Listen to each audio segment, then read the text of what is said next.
Welcome to Krown Gridiron Nation on TSN, presented by PointsBet. Gord's in Vancouver, Mike's in Toronto, and I am here on stormy Football Island to run the first play of the 2-minute offense. An epic 9 OT battle produced the biggest upset win of the year at Penn State, and Illinois running back Chase Brown led the way. 230 yards from scrimmage for the London native. His brother Sidney with 3 tackles. Penn State's Jesse Luketa had 6 tackles in a quarterback hurry, and Theo Johnson had a catch. It's official. John Mechie III is on fire. 11 catches, 121 yards, and 2 TDs in the Tide's domination of the Vols. No one throws Dean Leonard's way anymore. At Ole Miss, that is, the Calgary native still had 3 tackles, and Guelph's Taveus Robinson also had 3 and added a TFL in the Rebels' win over beleaguered LSU. Adjo had 36 yards in receiving for Clemson, but they fall by 10 to Pitt. Jared Wayne with 2 receptions for 22 yards for the Panthers. Syracuse with a high-octane win over Virginia Tech. Damian Alford with a 45-yard reception, and Jeffrey Kenton-Arku with 6 tackles and a TFL for the Orange. Ohio lost by a major score to Kent State, but the news is that Curtis Rourke is back and starting at QB, and he looked good in the process. More on that later. Gotta check out number 2 sophomore quarterback Quincy Vaughn at North Dakota. He had some reps, but none better than this pitch and catch reception from 15 yards out. The Fighting Hawks tan the Leathernecks. After London, Ontario's Chase Brown registered a plus 250-yard day against Charlotte, we talked about it right here. Now he has 2 200-yard games. How does that stack up with Canadian single-game achievements? Brown has matched Mays and Biaka Batuka's big games in a single year, but still has a ways to go to match Chuba Hubbard's phenomenal 4 200-yard games in 2019. Gord, watching Chase Brown and his O-line manhandle Penn State's defensive front 7 makes me wonder, why don't we see more consistent output from Brown and that running game? Yeah, I mean, I think that's a really good question. You're going up against a Penn State front 7 that, is one of the best in the entire country in producing NFL pro talent. And we've talked at length about Jesse Luketa, who alternates between playing off the ball at an inside linebacker spot and then stepping up in passing downs and rushing off the edge. And those are the kinds of guys that get pumped out of that program year after year after year after year. It's been called linebacker U historically. So that's the long way of explaining that, this is not a shabby defense that Chase Brown, and I should point out the entire Illinois offense because his backfield mate also went well over 100 yards in this game, but that he just ran all over in this one. So if I'm Illinois, that's got to be my identity moving forward. And I think that that's been part of the issue, has been that, Brett Bielema has had taken a public shot at some of his players that he's inherited. He's in year 1. There have been some growing pains trying to adapt and know what he has there. And I think that Chase Brown and his colleagues on offense really showed him what he has there this past weekend when they ran for over 350 yards in regulation. Hey, teacher, Gord stole my homework because he said everything that basically needs to be said. They took on a Penn State. We all watched the game. We watched them run at ease against Penn State, which was really surprising, and that's no disrespect at all to Chase Brown and company, but they followed the formula perfectly. They got the offensive lineman going, and Gordy, you'll appreciate this more than the other two of us on the discussion today. When you get the offensive lineman rolling and they're running the football, that gives you a little swagger. That gets you going a little bit, and that 100-yard game may become a 150, may become a 175, may become a 200-yard game.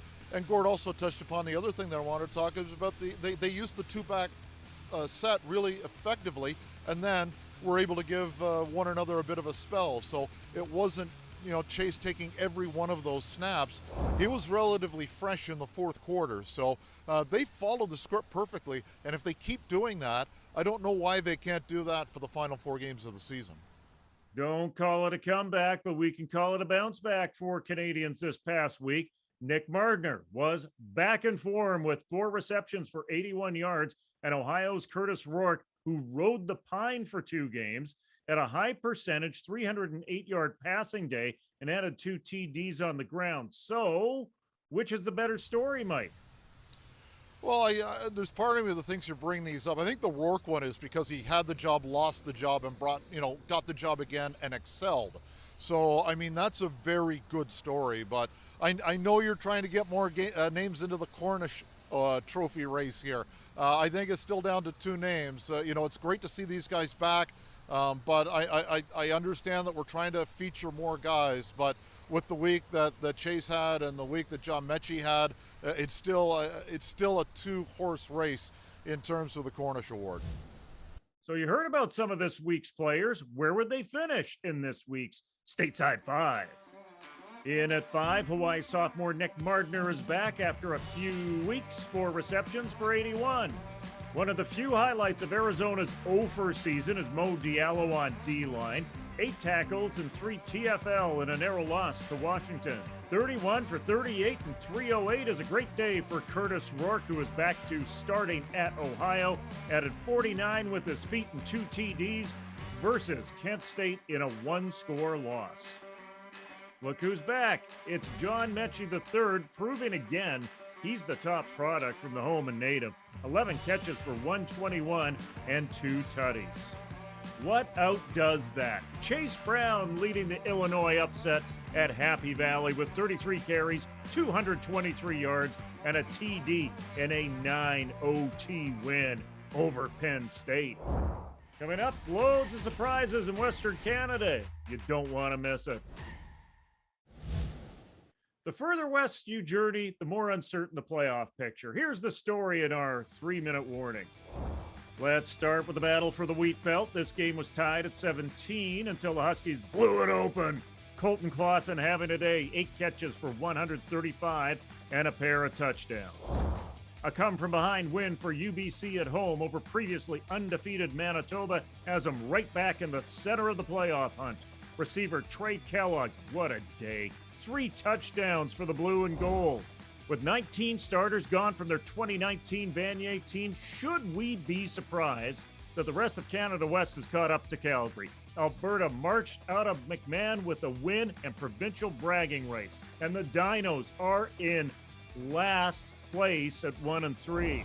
St. FX remained undefeated as Silas Fanyon set a U Sports completion percentage record in a single game, going 25 of 26 for 321 and 4 TDs. X easily outpaced the Gators in the Big Bowl. Queen secured home field advantage through the OUA postseason with a 30-12 win in Ottawa. The Gales finished 6-0 in the pandemic-shortened season and have a well-timed bye week in the final week. Deon Edwards hit the end zone 3 times on 237 yards as Western had no issue with Waterloo. Trey Ford had 289 from scrimmage for the Warriors, who fall to 2-3.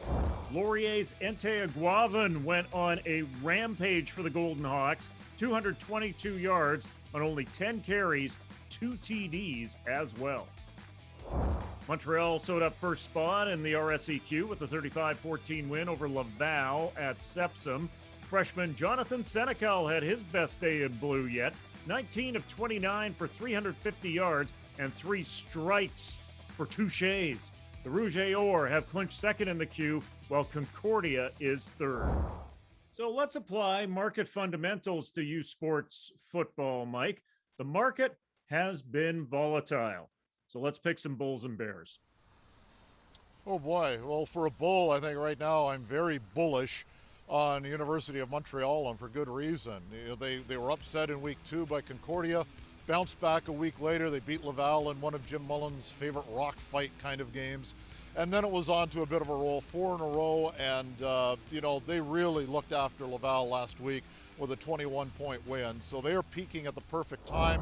As for the Bear, I'm going to go with the Warrior and Waterloo. Man, I watched the first quarter and then some into the second quarter of the game against Western, and they just look completely out of sorts.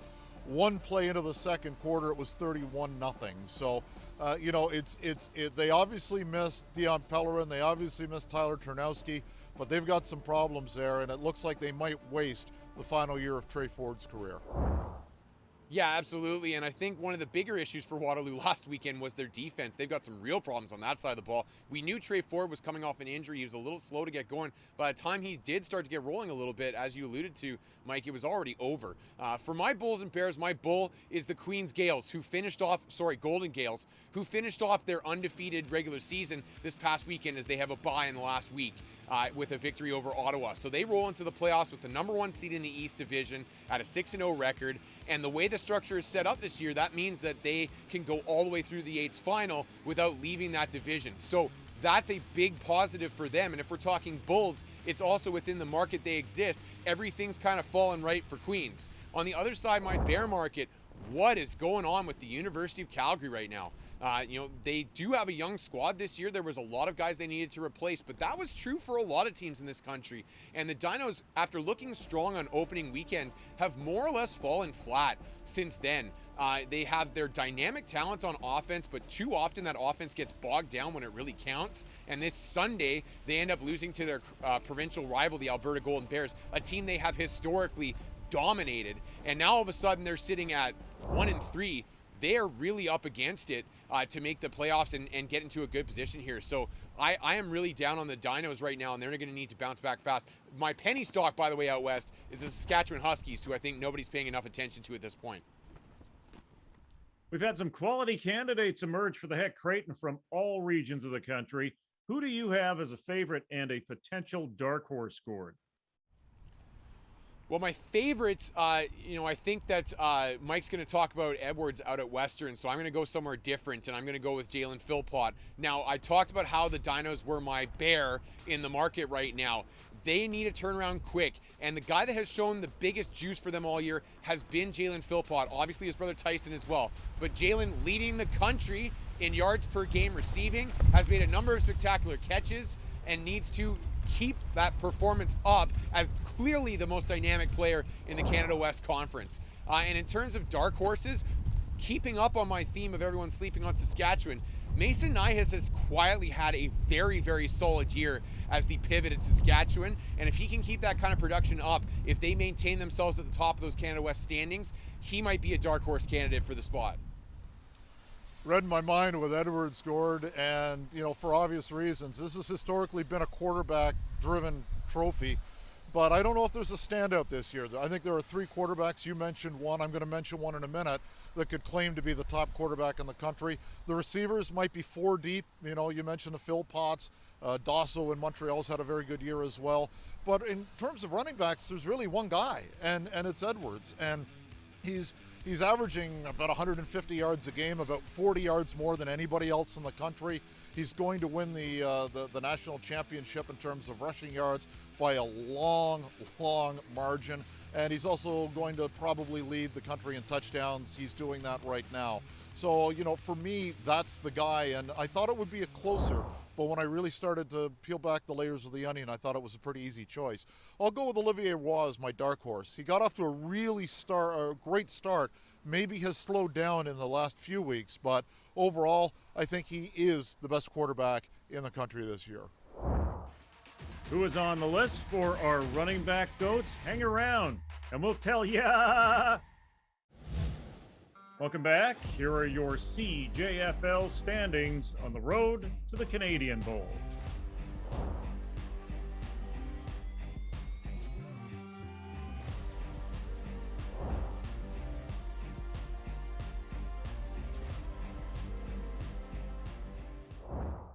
Welcome back, everyone. At this time every week until the end of the season, KGN, in partnership with PointsBet, is picking the Canadian College GOATs. Now, we will pick one in each position and name an all-time first and second all-GOAT team from players in the NC2A, U Sports, and the CJFL. While the KGN crew will select the final teams, we want your input on the PointsBet Canadian College GOAT. Follow along on Twitter at KGN on TSN and chirp up with your opinion. Now, last week it was quarterbacks. This week it's running backs. So let's get started. To avoid recency bias, we will always look at 3 different eras. First, foundational running backs. And all of the U Sports running backs on this list had one thing in common. They were at the center of winning championships for their teams. Souls had the best Vanier performance. Brule still leads the U Sports record book in several categories, and Neil Lumsden is in the hall for what he did as a GG. But every time a poll is conducted, the top Washington State Cougar is always Reuben Mays from North Battleford, Saskatchewan. The next-gen running backs, this is fun. Try to pick one of these guys. Tyndale, a two-time Heck winner. Eric Lapointe, he was selected the top player in the history of U Sports about 15 or 20 years back. Timbiaka-Batuka went off for 313 versus Ohio State and 1,700 in a single season. And Lumsden was bigger than the conference that he played in. He just didn't win the conference. And last but not least, Deron Diedrich at Nebraska had better numbers than Touchdown Tim on higher-ranked teams. And the most recent set of running backs, Andrew Harris is in this group as the CJFL GOAT. However, this comes down to two guys. John Cornish, who broke the single-season team record at Kansas, or Chuba Hubbard, who was the first and only running back to win the John Cornish Award. So, narrow that down to three, Mike. Let's start with you. Give us your top selection from each era and why. Well, I'll narrow it down because I want to talk a lot about the number one. I'll give a number two tip of the hat to Neil Lumsden and the old guys, and I'm only doing that because I get to call Lumpy an old guy as my old broadcast partner, but he was spectacular at University of Ottawa. Just tremendous. And really, as a kid, he's going to hate me saying this as well, but I actually went to make sure I saw University of Ottawa when they were in Kingston to play Queens, simply because of all the hype around the old guys. So he ranks, but it's another guy from Ottawa in terms of CFL that I'm going to give the nod to, and that's Ronnie Stewart.